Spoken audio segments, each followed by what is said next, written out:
नहीं सजना मटोबा डीजे कुंदन राज नहीं सजना मटोबा चीरी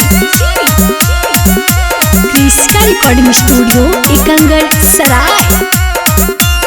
प्रेजेंटेड बाय क्रिस्का फिल्म्स। पके गेली बिया हवा तो काका होवा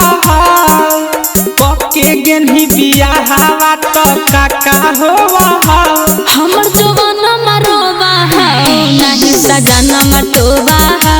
हमर जवाना मरोबा नहीं सजना मटोबा तू करा पकी तोरा पचर के सोवा तू करा पकी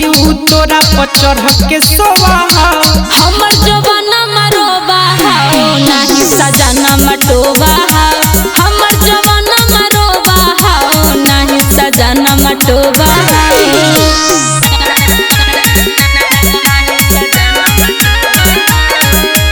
डीजे कुंदन राज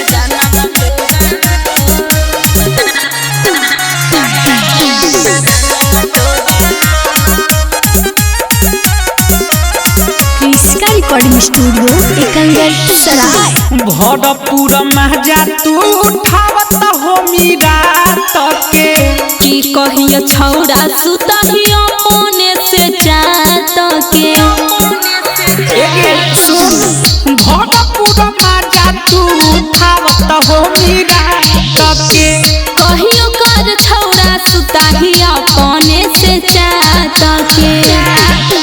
पानी पटा के खेतावा में का बीज न बोवा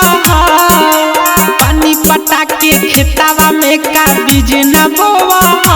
हमर जवाना मरोबा नहीं सजना मटोबा हमर जवाना मरोबा नहीं सजना मटोबा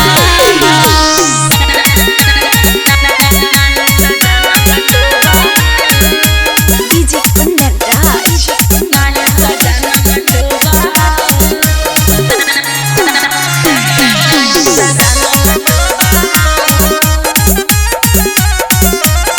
क्रिस्का रिकॉर्डिंग स्टूडियो एकंगल सराय नाका दबाव हो न पोए पोए गे कहियो ना पलंगिया हमर करल चोए चोए रे